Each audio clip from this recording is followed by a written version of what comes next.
Isang agham na ramdam na hapon po sa ating lahat. Welcome po sa pinakabagong episode ng Ayos na Ayos sa DOS Season 4. Ito ang programang maghahatid sa inyo ng mga makbuluhang kwentuhan patungkol sa siyensya, teknolohiya at inobasyon.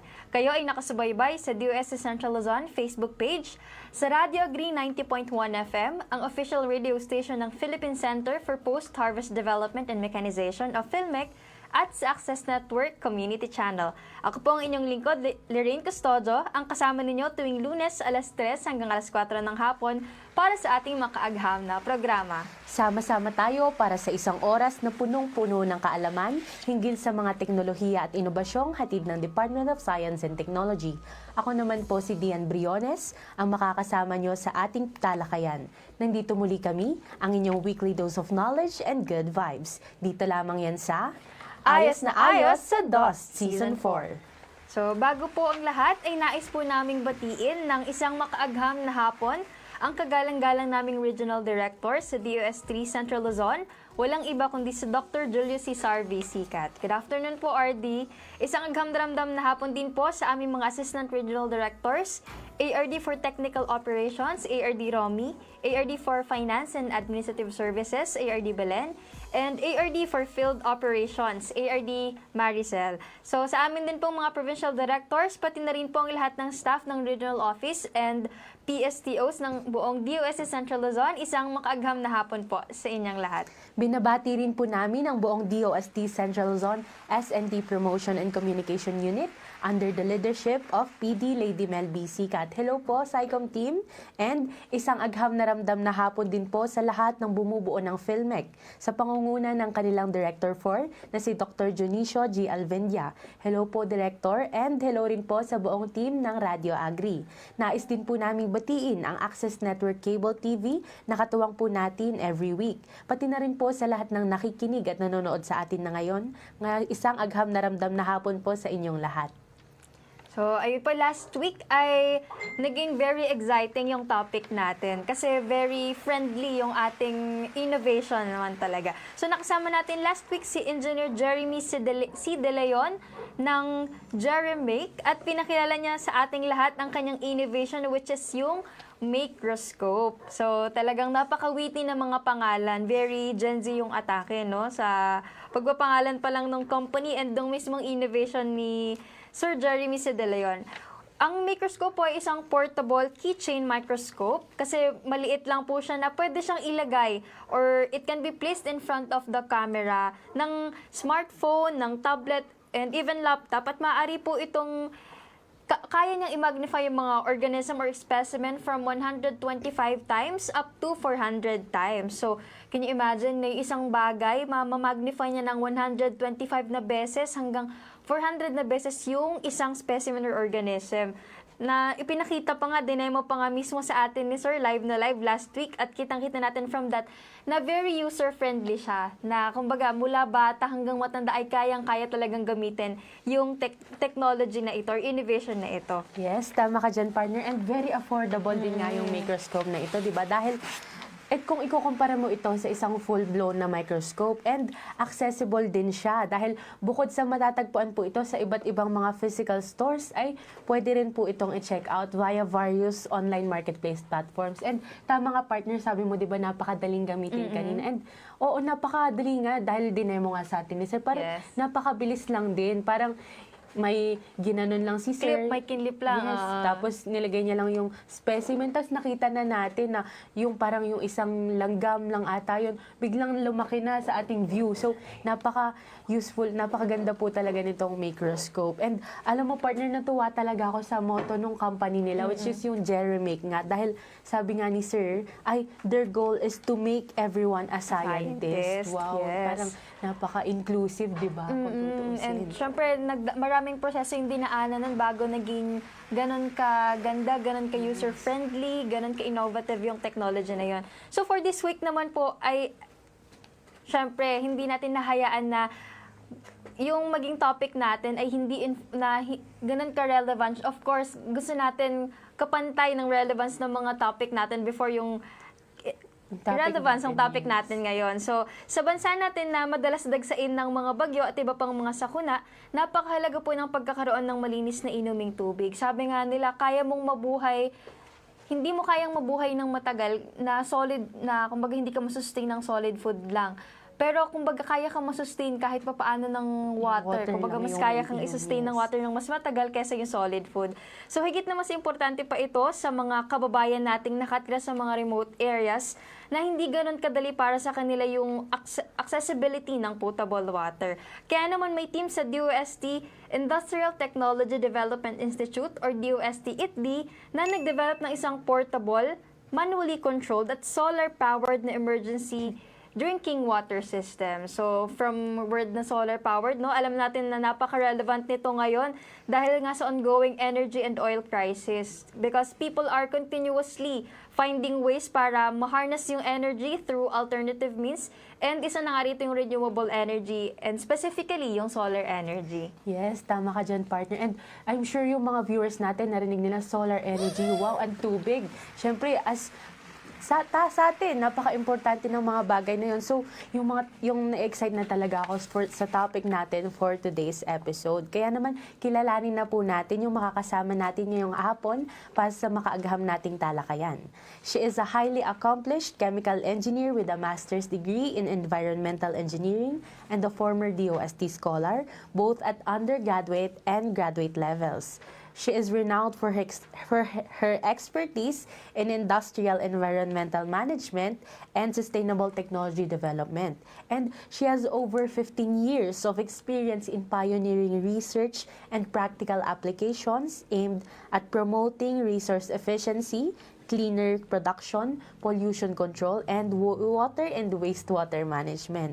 Isa nga po sa mga pinaka-notable na achievements niya ay together with her teammates in ITDI is the development of Safe Waters, a multi-awarded technology that transforms contaminated water into potable water without relying on electricity. Wow, napakaganda. And she is currently serving as a senior science research specialist at ITDI's Environment and Biotechnology Division. Parte din po siya ng Environmental Technology Verification Group, where she plays a vital role in evaluating and validating the performance of environmental technologies such as waste treatment, waste-to-energy solutions, and alternative packaging, among others. Her dedication, expertise, and commitment to environmental stewardship make her a driving force in the pursuit of a greener and more sustainable future for all. Wow, napaka-impressive no, ng parang catalog ni ma'am na sa mga achievements niya. And I'm sure napakarami nating matututunan mula sa kanya. Kaya naman po, wag na po nating patagalin pa. Let's all welcome the Senior Science Research Specialist from DOST-ITDI, Engineer Prima Joy F. Margarito. Magandang hapon po sa inyo. Yes. Lalo na kay Ma'am Dayan at Ma'am Mireille. Magandang hapon po for having me. And actually, on behalf of our director, Dr. Annabel D. Briones, and aking mga teammates o researchers ng Safe Waters, gusto po namin ipadating po sa inyo yung taos pusong pasasalamat for inviting us today para po makapag-share ng knowledge tungkol po sa aming innovasyon. Thank you, Ma'am Dayan, sa napakahabang introduction. Thank you, ma'am, for accepting po our At sa buong, invitation. at sa buong team po ng DOST, ITDI. Especially po kay Director. Opo. Ayan. Thank you Ma'am, po. kumusta po ang inyong araw? Kumusta po ang weather dyan sa Metro Manila po? Kumusta po kayo? Tamang-tama, mainit-init talaga. So marami tayong maha-harness na energy. Ayan talaga. Tsaka kailangan din ng tubig. Pag Oo, mainit. Kailangan talaga, mayat maya umiinom. Kailangan natin Hawin ng ang tubig. tao pag may init. Sa ganitong panahon. Pero nakakatuwa, yung init pwede nating ma-harness as renewable energy. Wow. Kumbaga Hindi may siya advantage sayang. talaga po ang kahit anong bagay, no? Yes. Kahit mainit na mainit, meron pa rin, pwede itong i-harness na energy para sa ating innovation na pag-uusapan ngayon. And para po sa mga live viewers po natin sa Facebook, kung may mga tanong po kayo mamaya para kay ma'am, ay mag-comment lang po kayo sa live stream po namin sa DOST-Central Luzon Facebook page. Ayun po, ma'am. And ma'am, hello po. Maaari niyo po ba munang ipakilala po ang inyong sarili? Yes. Ayun, hindi pa ba yun enough? Paghaba yata ng introduction ni Ma'am Dayan. Kasi ako, anyway, so, Okay, ako si Prima Joy Margarito, no? Sa nabanggit kanina ni Ma'am Dayan, isa akong chemical engineer na may master's degree in environmental engineering. So katulad din ng iba, lumaki din ako sa isang komunidad na umaasa sa deep well. So kaya yung passion ko nandoon din sa water treatment. Kung hindi nyo po natatanong, yung mga undergrad thesis ko tsaka graduate thesis ay related sa water and wastewater treatment. Kaya ang lapit talaga sa puso ko yung ating water research. Ayun.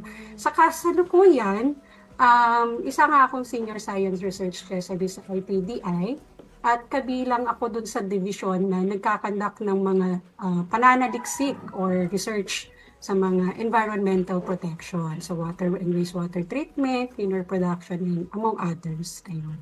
So, yung inspirasyon talaga, hindi lang siguro ako, inspirasyon ng grupo namin, no? Simple lang. Gusto namin matulungan yung mga tao at magkaroon ng ligtas na tubig, lalo na sa panahon ng sakuna. Yun yung aming inspirasyon. Ayun na. Yun nabanggit niyo po na nung bata po kayo, deep well pa po yung ginagamit. Ma'am, saang province po kayo, ma'am? Ayun. Oo. Pareho rin po tayong taga-norte, taga-regional, region 2 po ako. Yan, sa Cagayan Valley, Isabela Province. Opo, 'di ba parang medyo madalas pong na ibabalita na binabaha po ang Cagayan and at the same time, mataas din po madalas yung temperature, yung heat index po na naitatala sa Cagayan. Tama po ba, ma'am? Tama po, Ma'am Larry. Opo, Ma'am Larry. So, ibig sabihin... Talagang nafe-feel namin yung init doon. Pag malamig, malamig. Pag mainit, sobrang init din. Talagang extreme po pala. Opo, extreme po yung weather din doon sa ating lugar. Dahil Cagayan. siguro valley siya. Ma'am, sa DOST-ITD po, pwede niyo po bang ipakilala sa ating mga listeners and viewers, ma'am, kung sino po ba si DOST-ITD at ano-ano po yung mga serbisyo na or programs na binibigay po ng DOST-ITDI? So, ang ITDI or Industrial Technology Development Institute ay isa sa mga research and development institute ng Department of Science and Technology. So, layunin nitong mag-develop ng mga technology or teknolohiya para sa mga industriya at komunidad.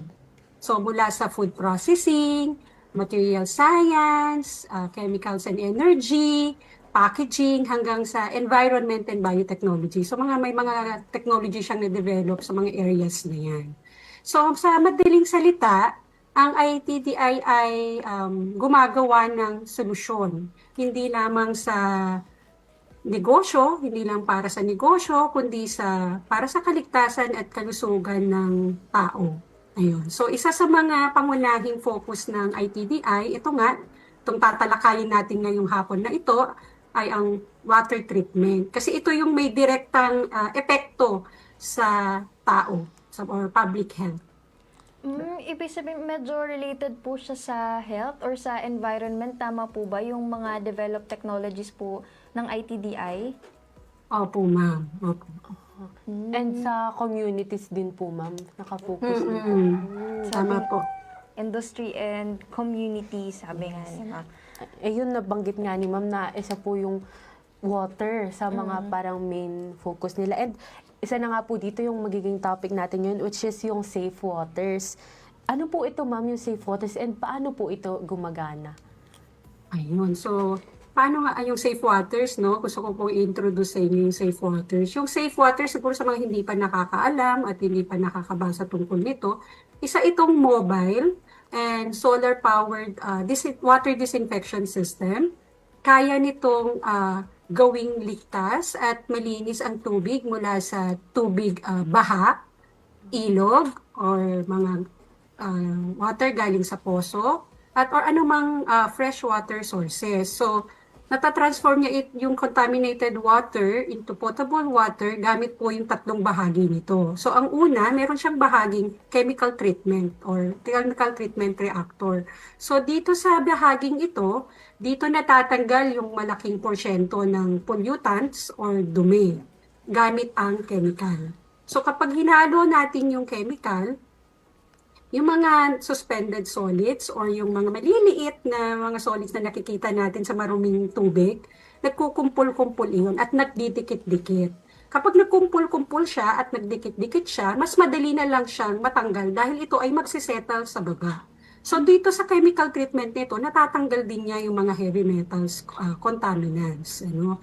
Ayun. So pagka nahiwalay na natin yung solids dun sa water, ito ay dadaan sa susunod na bahagi. Ito ang tinatawag nating filtration, no? Dun sa filtration, meron itong series of filters or sabing serye ba? Serye ng filters, no? May iba't ibang butas, no? Dito natatanggal o nasasala yung mga suspended solids na hindi natanggal dun sa chemical treatment. At mayroon din itong activated carbon na tinatawag na ito yung nagtatanggal ng amoy, ng kulay at yung mga persistent organic pollutants or yung mga chemicals na or natitirang dumi na hindi nga natanggal ng chemical. So, pagkatapos nating ma-filter, ito ay muling dadaan sa pangatlong bahagi ng ating system, no? Ito ay UV disinfection. Dadaan siya doon sa pangatlong bahagi. Dito naman, natatanggal yung mikrobyo. Kasi gusto nating siguraduhin na ligtas ang tubig bago inumin ng ating mamamayan, no, ng ating komunidad.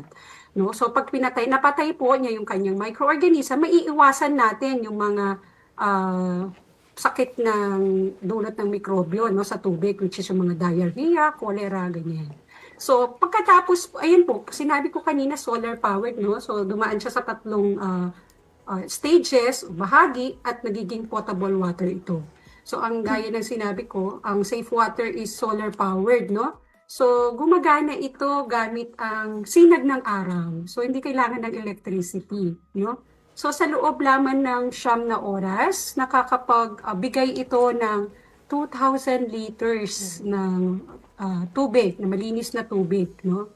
So, imagine mo yun, ganun kalaki yung mai-provide niya. So, kaya niya yung isang community.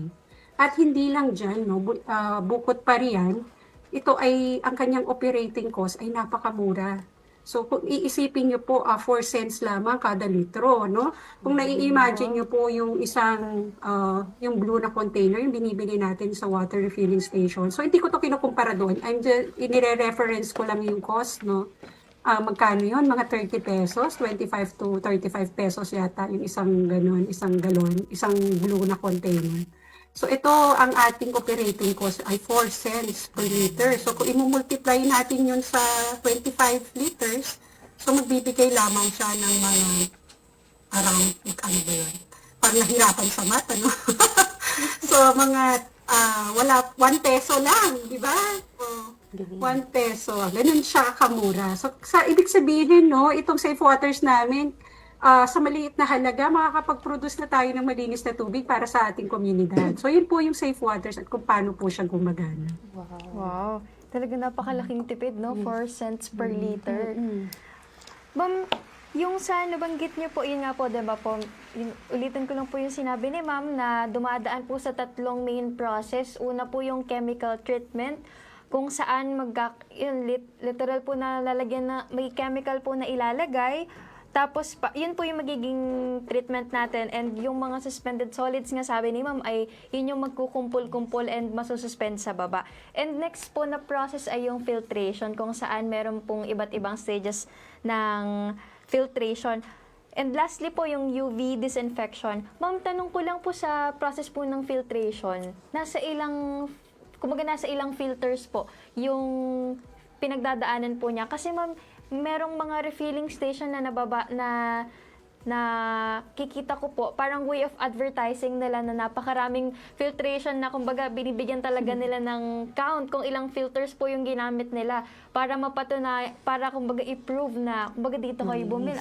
As a way of advertising their water, yung sa refilling station po. Parang kumbaga nagdaan to sa 20 filters, mga ganon. So ito po, ilang filtration process po yung pinagdaanan po nito? Ito po ay dumaan lamang sa 3 sediment filter at isang activated carbon. So 4 na klaseng filter, sunod-sunod na filter lang po yun. At nasiguro natin na potable yung na-produce natin. Opo. Kaya siguro naging mas mababa yung operating cost ng technology na ito. So, kumbaga, within 4 filtration systems pa lang talagang na-ensure na agad na, kumbaga, certain na tayo na ganun ka-safe yung water na napoproduce. Maano natin na hindi pala sa dami. Hindi pala sa dami ng filter. Kasi yun, sabi ni Ma, meron pa nga silang last process, yung UV disinfection. So, yun, chemical treatment, filtration, and UV disinfection. So, Ma'am, paano naman po nagsimula? Or ano po yung nag-push sa team po na ninyo na magkaroon po or magsimula po yung idea po para sa innovation na ito? And as a follow-up question po, yung paano po yung naging journey natin, Ma'am, sa pag-develop po ng innovation po na ito? Journey talaga. Kasi mahaba-haba pong journey. So, actually, nagsimula. So, paano ba nabuo itong innovation ito, no? So, it's actually a team effort talaga. Pero siguro ikakwento ko na lang, no? Nabuo yung inobasyong ito bilang tugon sa kakulangan ng malinis na tubig tuwing may kalamidad. Ano? Sabi ko, nabanggit na kanina ni Ma'am Lorraine, no, na sa ating bansa, marami pong bagyo ang dumadaan sa atin. So roughly mga 20 typhoons every year, no? So at lumalakas pa ito dahil sa climate change. So napaka-critical yung access sa ligtas na tubig, no, para maiwasan yung sakit during calamities. Kaya naisip ng institute or ng DOST na gumawa ng isang teknolohiya na pwedeng madaling i-deploy, madaling gamitin, at hindi siya nakadepende sa kuryente, no? So kung babalikan natin yung journey, no, 2016 pa lang nagsisimula na kaming magsaliksik tungkol dito. So nung nagkaroon ng ng malakas na bagyo sa Region 2 sa Cagayan Valley, kung saan ako, no, naggaling.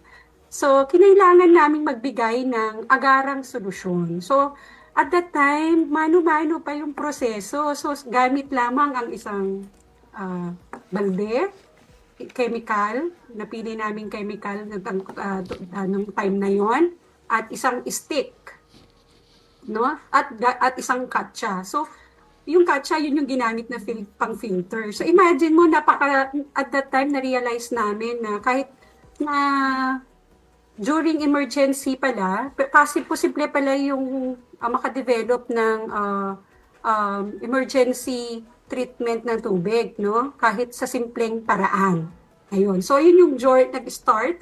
And then, sumunod na taon, nagkaroon naman kami ng project na kailangan natin ng lutasin yung heavy metals contamination sa tubig. Ayan. So, ayun, sunod-sunod yun na pangyayari. And then, biglang naging mas malakas na yung mga sumunod na mga typhoon since then.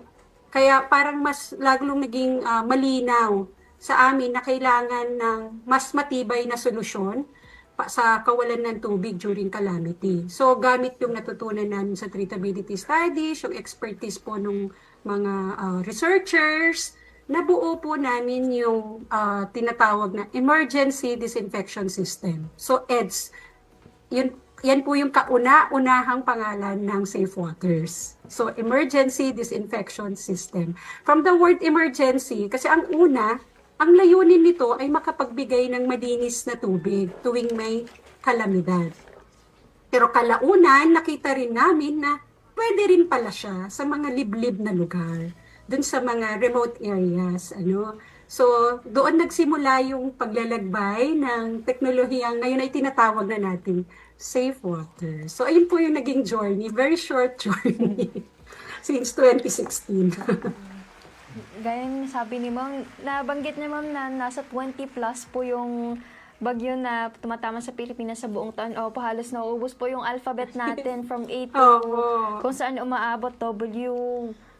Ayun po. So, nabanggit nga rin ni Ma'am na yung sa paggamit ng, kumbaga naisip nila na maging solar. Kasi syempre pag may baha, kadalasan naman po sa Pilipinas talaga pag tinamaan ng bagyo yung isang lugar ay brown out po yung kasunod. So expected na po yun. Kumbaga minsan naghahanda pa lang para sa bagyo, minsan may mga lugar na as a safety precaution ay in-off na po yung source po ng kuryente. Kaya talagang kumbaga yung mga tubig na napoproduce na ginagamit na ng kuryente. So, naisip nila, ma'am, na maging solar-powered yung kanilang innovation. So, very wise talaga ang mga taga-DOST ITDI. And parang nabanggit din ni ma'am na itong Safe Waters ngayon ay hindi siya Safe Waters dati. Ang tawag dati ay Emergency Disinfection System. Tama. EDS. Tapos parang ito ay isang parang nabuo na lang siya dahil nagkasunod-sunod yung mga projects nila na ay ganito pala yung kailangan, ganito yung sa tubig. Tapos hanggang sa nabuo na ito nga ang Safe Waters na tinatawag natin ngayon. And ma'am, nung dinedevelop niyo po ito pong Safe Waters, ay ano po yung parang difference nung naging layunin niyo noon sa parang pangunahing layunin na po niyo ngayon? Parang yung mission ay ginagawa namin ito dahil ganito. Ano po yung parang naging difference, ma'am? Actually, so yung pangunahing layunin niya, nabanggit ko kanina nung una, para lang siya sa mga disaster stricken areas, no? Pero kalaunan, na-deploy rin natin siya sa mga remote areas na walang access sa malinis na tubig. So naging dalawa na yung ano niya, sakop niya, no? Naging dalawa na yung layunin niya. So potable water, to provide potable water sa disaster stricken areas at during emergencies at sa mga remote areas o sa mga liblib na lugar na tinatawag. Ayun. At itong ating Safe Water, sinusuporta nito ang ating SDG 6 na tinatawag na Sustainable Development Goal 6, no? Yung clean and safe water and sanitation for all. So ito isa sa mga project ng ating gobyerno as a whole, no? Para as contribution natin sa SDG 6 din. Ayun. Tapos nasasabi namin na itong inobasyon namin, no? Lagi namin nasasabi, hindi lang siya teknolohiya. Kumbaga, nagiging isang lifeline siya, no, para sa komunidad na walang access sa clean water, ayun, na walang access sa malinis na tubig. Ayun po. Yes. Galing nga nung sabi mo kanina, ma'am, di ba, parang yung tao, parang wala siyang access sa parang solid na pagkain, ay makakasurvive pa rin siya ng ilang araw. Pero pag yung wala ka talagang access sa malinis na tubig, yung potable water, ay mas kaunti yung days na masusurvive mo. Yes. So, napaka-important. Tapos yun nga nabanggit ni ma'am na as long as galing sa kumbaga fresh water yung panggagalingan, pwede ring galing sa ilog, sa poso. 'Di ba kasi syempre ang Pilipinas, alam naman nating napapaligiran tayo ng yamang tubig. Kaya kumbaga abundant tayo sa yamang tubig na pwede nating gamitin yung yung innovation na Safe Waters para nga makakuha ng potable water.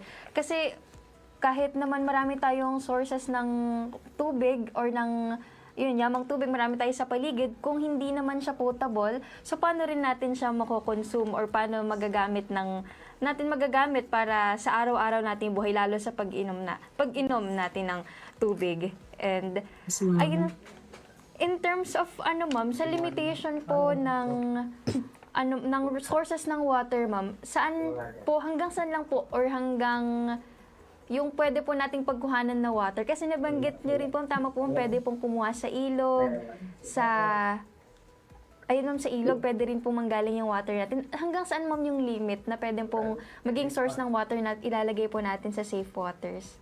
Basta po fresh water, hindi siya seawater or brackish. So kahit ano pong fresh water, pwede po siya.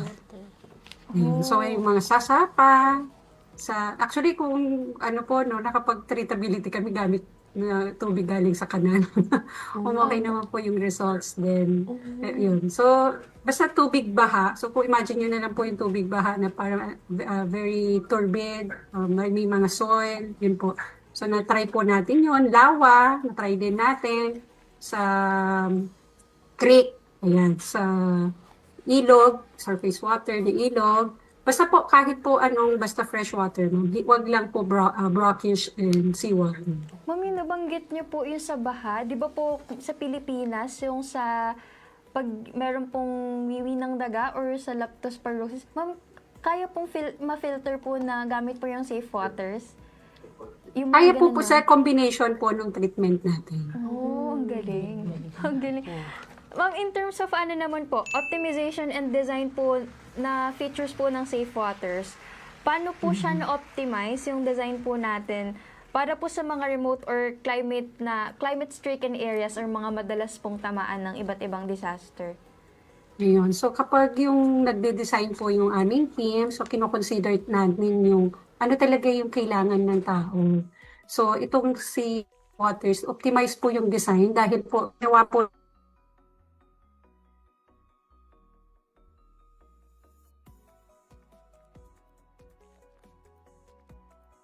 nakadepende sa kuryente, no? So mayroon din siyang sariling baterya para po ma-ensure natin na kahit medyo hindi ganun kalakas yung ating araw, meron po tayong nakastore na energy sa baterya para ma-operate natin yung system. Tapos po, low maintenance din siya. Kaya simple lang yung operation niya.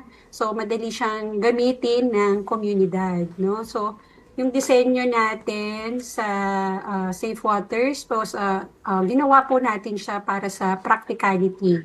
Yung madali siyang i-deploy, madali siyang i-operate, at sustainable. Deployment activities namin, no, na-observe po namin o nakita po namin na sa barangay level o community level, kaya po nilang i-operate yung system. So masasabi natin na hindi po kailangan ng mataas na technical expertise para po i-operate yung system natin. Kaya yun, optimize yung design ng at features ng Safe Waters para sa mga remote and climate-stricken areas. Totoo, ma'am, kasi hindi naman po lahat ng remote areas natin or hindi naman lahat ng communities natin merong technical people na kumbaga matatap nila anytime po na kailanganin. Kasi hindi naman po araw-araw nandun yung mga technical people or merong technical people sa isang community. Sabi nga ni ma'am, low maintenance. Ma'am, ilan po yung need mag-operate po ng Safe Waters para po magamit po siya, yung whole operation niya, ma'am? Actually, kaya siya ng isa. Pero gusto natin lagi may kabady system yung ating operator. So, yun, dalawa yan. Pero kaya siya ng isang tao lang. Yung in terms of training, ma'am, ng mga, kumbaga po, pag i-deploy na po siya sa isang community, mga ilang oras po yung training? Matagal po ba yung training niya, ma'am? Or mabilis lang po dahil nga nabanggit niyo po na kumbaga low maintenance po siya and user-friendly po kaya i-operate ng isa and dalawa para mas safe and mas convenient po. Yung sa operation, actually hindi pa umabot ng half day. Kung operation lang po yung pag-uusapan natin. Ayun po. Pero kung gusto po natin nung in-depth training, like kung gusto natin yung para mas maintindihan, bibigyan natin sila ng background ng study, yung may lectures, pwede pong 2 days. Pero yun yung may mga discussion nga ng mga lectures. Pero kung yung operation lang, wala pa pong half day. Wow, mabilis lang talaga. Mabilis lang siyang gamitin. Madali lang siyang matutunan. Hindi ganun talagang ka-complicated. Kasi ginawa nila, ma'am, ng paraan para mas maging user-friendly. Sabi nga ni ma'am, ay kinoconsider nila, habang dine-develop nila ito, ay kinoconsider nila yung magiging sitwasyon ng mga activities. Lalo at sa mga remote and climate-stricken areas, ida-deploy yung technology or innovation na ito. Ayun, magbasa muna po tayo ng comments, ma'am. May comment po tayo dito from Sir John Kenneth Soracho po. Good afternoon po, Ma'am Diane and Ma'am Lorraine. Shout out din po sa ating guest today, Ma'am Prima Joy. Looking forward po sa mas marami pang deployment ng Safe Waters in Central Luzon. And syempre yung bago po nating wino-workout na WTE Technologies. More power po to our DOST ITDI family. Thank you po, Sir Kenneth. Thank you po, Sir Kenneth. Sa lagi para sa mga support niyo po. Continued support sa amin. From DOST Pampanga po, si Sir Kenneth. Sir Kenneth. Po. Very supportive po sila, Sir Kenneth, sa amin. Wow. Tapos, meron din po dito, may commercial para kay Miss Dian Biones from Ma'am Lariosa Edreline. Hi, Dian Esther Biones. Hi po. Maraming fancy Miss Dian. So, ayun po, ma'am. Di ba kanina nabanggit po natin na deployed na po itong Safe Waters nga sa iba't ibang mga lugar sa Pilipinas po. Saan pong mga lugar na po ito deployed and ano naman po yung mga naging feedback po, ma'am, nang nakagamit po nito? Yun, ma'am, no? So, referring sa deployment po, no? As of February 2026, meron na po tayong 30 units na na-deployed sa iba't ibang lugar mula sa Luzon, Visayas at Mindanao. So, sa Luzon, meron tayong Region 1, through Region 1 sa Ilocos, Batangas, La Union, Region 3, ayan, sa Tarlac at sa Lubao, sa Pampanga. Meron tayong NCR, yun yung aming kauna-unahang deployment sa isang city. Rural, masusurprise talaga kayo kasi rural-like area siya na nasa urban or nasa city, Quezon City, no? Yun, meron tayo sa NCR. Meron tayo sa 4A sa Tanay Rizal at sa Agoncillo, Batangas. Marami rin tayong deployment sa mga islands, no? Sa Bicol region, mga Basbate, Catanduanes, yan, meron po tayo diyan. At hanggang sa Mindanao, meron tayo sa Caraga at sa Buanga, no? So, ganun na kadami yung ating na-deploy na units sa tulong po ng ating mga regional offices. Ngayon po, talagang very din po supportive ang ating regional offices through their community empowerment through science and technology. Kaya ang dami nating na-deploy through them, no? At may mga iba-iba, may mangilang-ilang ding LGU na sumuporta din sa atin. So, nagpapasalamat po talaga kami sa DOST regional offices at LGUs, no? Kaya ganun na kadami yung ating na-deploy. At ikukwento ko nga yung deployment natin na nangyari dyan sa DOS, sa Region 3, no? So, meron tayong doon sa Tarlac, no?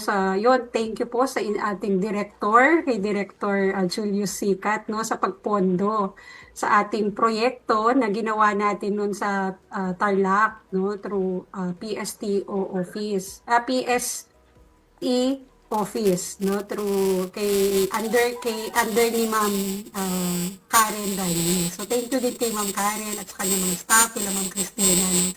We completed the project talaga. So hindi possible po yung ating deployment sa area na yon because of that funding.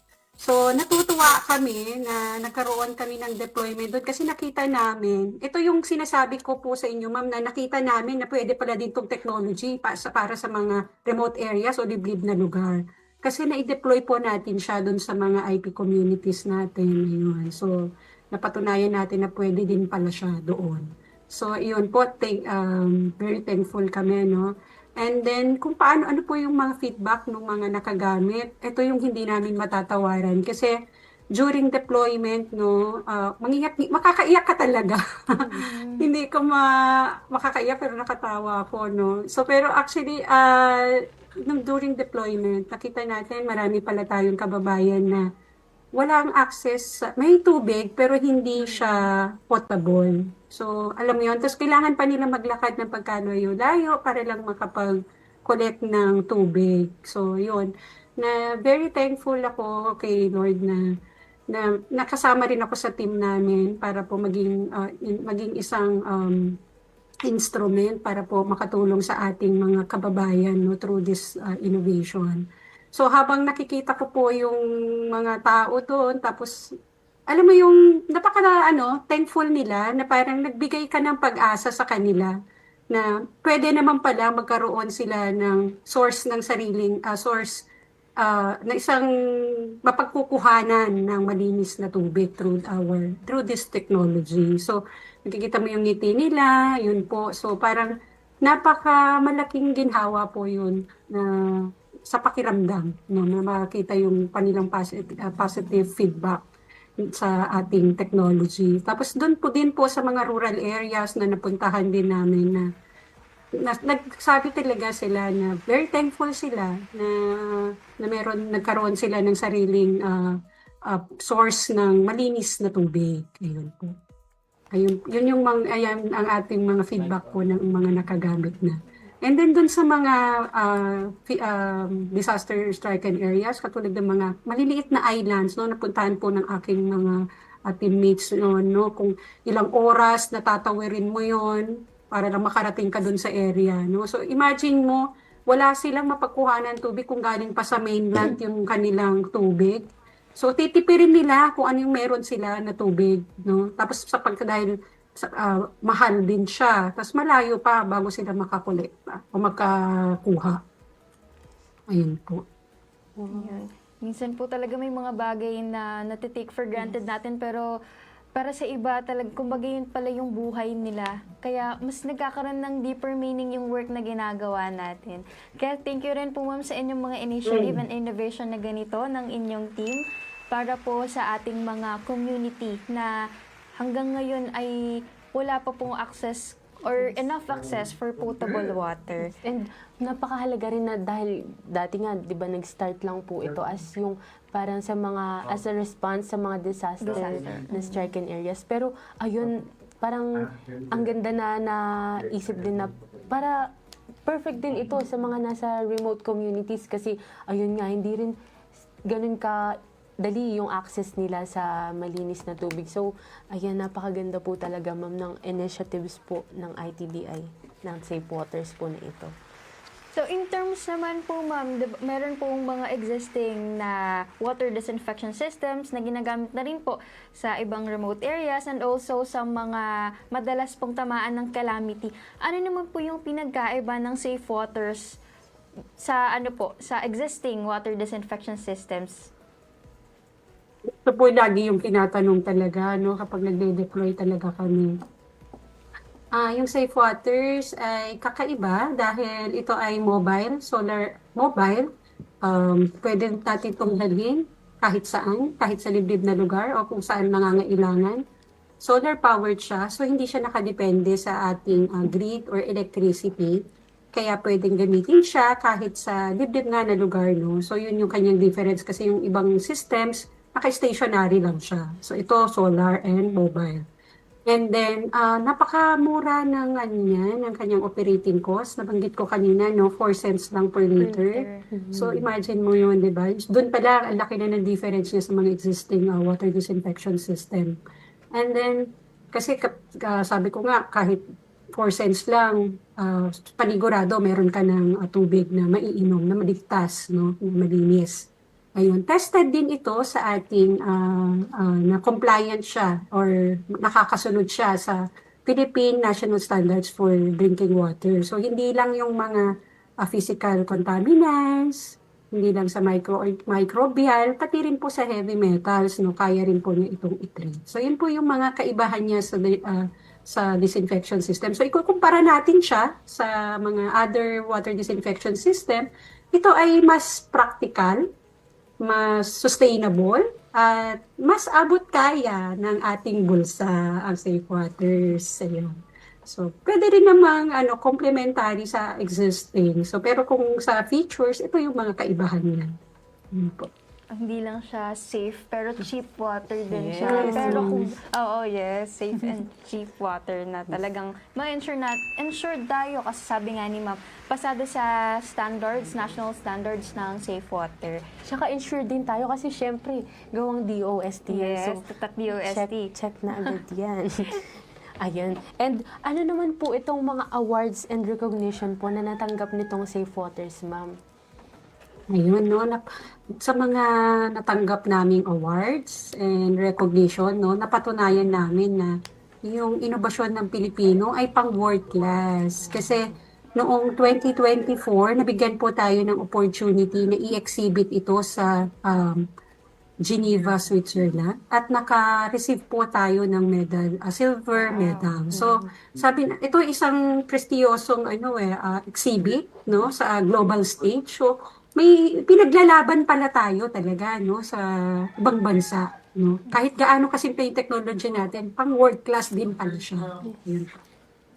Sa the same year, sa 2024 din, naka-receive din kami ng First Scientific Discoverer Award. So ito yung kauna-unahang award na iginawad ng Manila Central University dito sa Manila, no, bilang pagkilala sa contribution ng teknolohiya para sa welfare ng Filipino at pag-achieve po ng ating mga sustainable development goals. So ayun po, yung mga awards na na-receive namin, kami po nagpapasalamat po talaga sa lahat ng sumuporta din sa amin para ma-achieve po natin ito, no, para po ito sa ating bayan.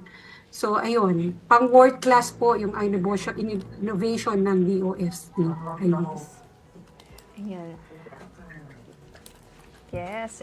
In terms of ano naman po, significance niya sa nangyayari po sa panahon natin ngayon, lalo po ngayong crisis nga sa source po ng energy and fuel. So gaano po kaimportante po yung innovation na ito sa kasalukuyan pong lagay po ng ating lipunan? Yung significance ng ating safe waters ay napakalaki no sa public health and disaster resilience. So pag disaster resilience, ano na yan, hasakop niya na kung anumang crisis ang ating kinakaharap, ano po, kasama yung energy.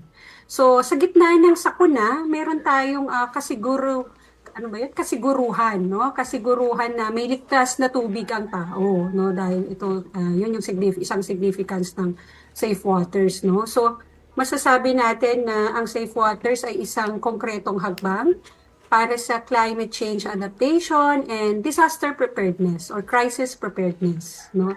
At dahil mura lang ito, kaya po itong isustain ng ating LGUs, ng ating mga communities. So kahit ano pang pinagdadaanan natin ngayon na crisis, so kaya nating masustain ito dahil nga mura naman ang kanyang operating cost. At ito'y nabibigay sa atin ng siguro, no, maikukumpara ko, parang peace of mind na rin. Yung parang nabibigay siya ng peace of mind na kasi kahit na may crisis, may solusyon tayo para sa tubig. Kahit walang kuryente, pwede tayo makapag-produce ng tubig. Ayan, naalala ko na naman doon in terms of peace of mind. Yan daw yung bagay na kahit magkano yung pera mo, hindi mo kayang bilhin. So yun yung ibibigay ng safe waters, yung peace of mind. Yes, ma'am. Grace. Ayun. And kayo po ma'am, as a person sa part po ng team behind sa Safe Waters po, ano po yung nararamdaman nyo kapag nakikita nyo po yung mga natutulungan po at naaabot po ng innovation na ito? Parang nabanggit ko na pahapyaw kanina yan, yung lubos po yung kasiyahan namin at nakapag-provide tayo ng solusyon kahit gaano kasimple sa ating mamamayan, no? So, kasi yung makita mo lang silang nakangiti, tapos na mayroon silang malinis na tubig, parang yun na yung parang pinakamahalagang gantimpala para sa aming team, no? Ito yung nagpapatibay sa aming paniniwala na ang inobasyon ay dapat para sa tao, ano? Dapat po talaga para sa tao. Yung satisfaction mo pag naibigay mo yun sa tao ay priceless, ano po. So, pabanggit ko lang, no, kasi nung during deployment activities namin, nakita namin na itong technology na ito hindi lang para sa kanilang source ng tubig, inuming tubig. Ginagamit din rin nila ito sa kanilang pangkabuhayan. So may mga na-deployan tayo na ginagamit nila sa mga food processing. Ayun po, kasi ang laki pong pag-asa na ibinigay sa kanila, o hope nga, no? So, ayun po, lubos po talaga kaming nagagalak pag nakikita namin na nakikinabang po yung tao sa ating nagawang inobasyon. Gaano man to kasimple, pero malaki po yung impact. Opo. Kumaga, simple man sa iba, pero buhay na yung pinag-uusapan para sa iba. Tsaka, siguro, Yes, ito yung ma'am. isang, parang nabanggit kanina yung mga awards and recognition. Ito yung isang award na hindi talaga matatawaran at Totoo. walang makakatalo dito. Diba? Baga, siya yung pinaka-great sa lahat ng award na pwede mong yung mag-benefit, yung talagang target mong mag-benefit, and more than that, yung magbigay ka ng meaning sa buhay ng iba. Sa Kasi- buhay at hanap buhay ng iba. Kasi nga, itong DOST, di ba? At yung motto nga ng DOST na lagi kong sinasabi, it's solutions and opportunities for all. Kaya, Yes. ay napaka-inclusive. Dahil nga dito sa Safe Waters, ay madaming natutulungan at marami ding nabibigyan ng opportunity, sabi nga At nila. pag-asa. Yes. Napakaganda. So, ma'am, bukod po sa Safe Waters, ano pa po yung ibang mga technology and innovation po na develop po ng DOST, ITDI? Ayan. So, ang ITDI kasi multidisciplinary R&D Institute. So, marami siyang technology na ni-develop mula sa food processing, chemicals and energy, material science, packaging. and Environment and Biotechnology. No? Kung saan ako kabilang, may mga technology kaming na-develop para sa wastewater treatment. So meron kaming compact wastewater treatment. And then meron din po kaming para po sa plastic electric densifier. Meron din pong tawag dito sa biodegradable waste. Ito yung mga composter, and meron din tayong biogas digester. Ayan, so mga madami pong technology talaga ang develop ang ITDI. So division pa lang po namin yan. Meron din pong na-develop na kit ang aming ibang section ng aming division na ASF kit detection. Ayun po. So marami talaga kasi pang environment and biotechnology yung aming division. So kung gusto po natin na makita yung kumpletong listahan ng mga ITDI developed technologies, maaari po nating i-access yung ating website sa itdi.dost.gov.ph para po makita natin yung kumpletong listahan ng technology ng ITDI. Napakadami po. Pwede po kayong kasi ito yung mga commercialization, pinapalicense po namin. So baka may nakikinig po dyan, ng mga nakikinig, no? Tagapakinig na gusto pong magpa-license. Marami pong technology ang ITDI na pwede niyo po i-adapt. Wow. Very diverse yung mga gawain pala ng diverse. ITDI, no? And parang focus nga siya sa environment by technology, ganun nga. Tapos, parang halos lahat ng napansin ko, DOST-attached agencies na akala mo pag sinabing ito, akala mo ito lang yung focus talaga nila, pero yung pala napakalawak from food, disaster, Tama. energy. Yung forest, dati. Oo. Madami din pala silang scope, no? Wow. Yes po. So maraming Yes po. natutulungan talaga ang Opo. Department of Science and Technology. And specifically, yung for this time ay yung DOST-ITDI. Ayun po ma'am, ayun nabanggit nyo nga po kanina, pero ulitin po natin para sa po ng mga viewers, ay sa mga interesado po ma'am sa innovation po na ito. Saan po sila pwedeng magtungo or sino po ang pwedeng kontakin? And additional question ko lang po, baka po may mga gustong itanong ito. Parang magkano po yung aabutin ma'am sa innovation po na ito? Ayan, po, sa interesado sa inobasyong ito, no, maaring makipag-ugnayan po sa aming office sa DOST ITDI. So meron po naka-flash sa screen natin, no. At pwede din po sa mga DOST regional offices kung nasaan po kayo. Pwede po para sa partnership kung kayo po interested sa technology transfer or deployment request. Bukas po kami sa anumang collaborations, no, para mas marami tayong komunidad na matulungan. Yun po. So, ayan, may naka-flash po sa screen natin yung ating contacts, no? Pwede niyo po kami i-contactin. Pwede ko din pong mabanggit na ay yung tanong ni ma'am ay kung magkano po, no? Actually, guide lang siya kasi guide lang po ito sa mga license fabricator natin. Dati may license fabricator kami, but this technology ay nadeklara na siyang public good, so open access na siya. So for the guide lang, no, hindi ito fixed po yung amount, roughly po 375,000 po yung isang unit sa Safe Waters. So hindi siya fixed kasi depende po sa lugar. Kasi nga 'di ba pag sa Luzon, Visayas, Mindanao magkakaiba po yung cost ng materyales kasi may Transport, 'di ba yung yes. binibenta na materyales dito sa Luzon, iba po ang presyo sa Visayas, iba din po ang presyo sa Mindanao. Yes. Kaya po magva-vary po siya. Depende sa fabricator, ma'am. Tama po ba? Yes po. Sa nag-manufacture. So, yun, meron po, ayan. So, ito po, basahin lang po muna natin yung ibang, dito, ibang pagbati. Po, from Sir Teo Dalusong, shout out po from DOS in Nueva Ecija. Hello po, Sir Teo. And from Sir Richard Santiago, shout out po with 2 exclamation. Hello po, Sir Richard. Ayun. Wow. So, meron ba tayong question dyan, partner?